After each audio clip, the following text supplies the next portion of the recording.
अब बुलेटिन की ओर शुरुआत करते हैं बड़ी खबर के साथ। ईडी के खिलाफ सीएम हेमंत सोरेन की याचिका पर आज झारखंड हाईकोर्ट में सुनवाई हुई। कोर्ट ने अगली सुनवाई की तारीख 13 अक्टूबर की दी है। बता दें आपको कि पहले सुनवाई में कोर्ट ने तमाम डिफेक्ट्स को दूर करने के आदेश दिए। इसके बाद आज याचिका की जो सुनवाई की तारीख है वो तय हुई थी। दरअसल मुख्यमंत्री हेमंत सोरेन की ओर से हाईकोर्ट में ईडी के समन को चुनौती दी गई है और साथ ही पीएमएलए एक्ट 2002 की धारा 50-63 की वैधता को भी चुनौती दी गई है। एक और जानकारी आपको दे दें कि ईडी मुख्यमंत्री हेमंत सोरेन को 5 बार समन भेज चुकी है। जमीन घोटाले के मामले में पूछताछ को लेकर यह समन दिया गया था। इसी के खिलाफ मुख्यमंत्री ने हाईकोर्ट में याचिका दायर की हुई है और उसी को लेकर आज जो है यहां कोर्ट में सुनवाई हुई, लेकिन अब 13 अक्टूबर अगली सुनवाई की तारीख तय कर दी गई है। तो बड़ी जानकारी, बड़ी अपडेट आपको दे रहे हैं हाईकोर्ट में ईडी की याचिका के खिलाफ। आपको बता दें कि सीएम हेमंत सोरेन ने याचिका लगाया था और उसको लेकर आज सुनवाई हुई और सुनवाई के बाद कहा जा रहा है, ये जानकारी फिलहाल सामने निकल कर आई है कि अब अगली सुनवाई जो है वो 13 अक्टूबर को होगी। पूरा मामला जो है जमीन घोटाले से जुड़ा हुआ है। ज्यादा जानकारी के साथ जी मीडिया संवाददाता कामरान हमारे साथ जुड़े हुए हैं। कामरान, कहा जा रहा है कि अब अगली सुनवाई की जो तारीख है वो 13 अक्टूबर की दी गई है। आज की सुनवाई में क्या कुछ चीजें सामने निकल कर आ रही है, क्या कुछ हुआ?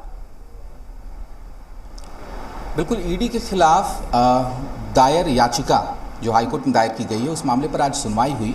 सुनवाई में अब अगली तारीख के लिए वक्त दिया गया है, यानी 13 अक्टूबर की तारीख को दोबारा सुनवाई होगी। इस मामले पर कोर्ट में क्या कुछ हुआ, मामले की जानकारी हम अधिवक्ता धीरज कुमार से लेने की कोशिश करते हैं। सर, आज मामले पर सुनवाई थी, कौन कौन अपीयर हुए थे मुख्यमंत्री की तरफ से और वहाँ से, और क्या कुछ हुआ? मुख्यमंत्री हेमंत सोरेन की ओर से senior advocate P Chidambaram virtual mode में उन्होंने अपीयर किया और उन्होंने अपनी बात रखते हुए कहा है कि सम्मन जो जारी किया गया ईडी की ओर से वो स्पष्ट नहीं है कि वो एक्यूज्ड के रूप में सम्मन किया गया या विटनेस के रूप में। और ऐसे में जब हमारे ऊपर कोई प्राथमिकी तक एक दर्ज नहीं है और ना ही हम अभियुक्त हैं, तो मुझे सम्मन जो जारी किया गया वो गलत है, उसे वापस किया जाए। इस पर माननीय खंडपीठ ने, जो आज माननीय मुख्य न्यायमूर्ति की अध्यक्षता वाली खंडपीठ है, खंडपीठ ने 13 अक्टूबर को ईडी को अपना पक्ष रखने के लिए समय निर्धारित किया है और 13 तारीख को ईडी अपना पक्ष रखेगा। तो बिल्कुल जानकारी धीरज कुमार दे रहे थे कि आज मामले को लेकर सुनवाई हुई। सुनवाई के दौरान मुख्यमंत्री की तरफ से अधिवक्ता ने तमाम बिंदुओं को रखा। कहा यह गया है कि मुख्यमंत्री के खिलाफ कोई भी प्राथमिकी दर्ज नहीं की गई है, इसीलिए ईडी की तरफ से सम्मन जारी किया जाना कहीं से भी उचित नहीं है।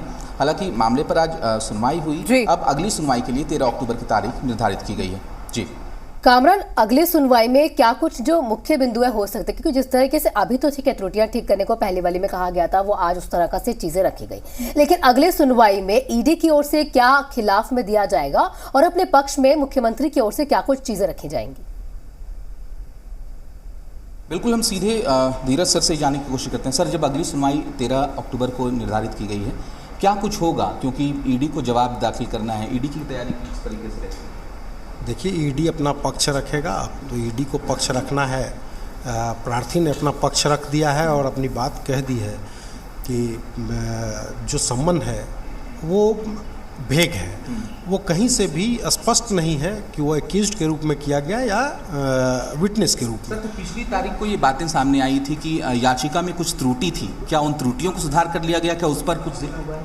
देखिए, कोई भी याचिका दाखिल होती है तो कुछ ना कुछ त्रुटियां रह जाती हैं या किसी भी वजह से, तो उसके लिए न्यायालय की तरफ से एक समय दिया जाता है, उस बीच में उस त्रुटि को समाप्त कर लिया जाता है और फिर याचिका सुनवाई के लिए तैयार रहती है। तो इसमें भी कुछ त्रुटियां रही हैं और जो थी उसको समाप्त कर दिया गया, इसलिए आज सुनवाई के लिए ये सूचीबद्ध थी। तो बिल्कुल, जो त्रुटियां थी उन्हें दुरुस्त कर लिया गया था और आज सुनवाई हुई। मामले की अगली सुनवाई के लिए 13 अक्टूबर की तारीख निर्धारित है और उस दिन ईडी को मामले पर जवाब देना है, क्योंकि मुख्यमंत्री की तरफ से आज जवाब दिया जा चुका है। मुख्यमंत्री के अधिवक्ता ने सीधे तौर पर यह कहा है कि मुख्यमंत्री पर कोई भी एफआईआर दर्ज नहीं है, इसीलिए उन्हें सम्मन भेजा जाना कहीं से भी जायज़ नहीं है और अब 13 अक्टूबर को ईडी अपना पक्ष रखेगी। जी ठीक, शुक्रिया कामरान, हमारे से जुड़ने का, तमाम जानकारियां साझा करने के लिए। आपसे अपडेट लेते रहेंगे मामले को लेकर। तो खबर में आगे बढ़ते हैं। मिलिया एजुकेशन ट्रस्ट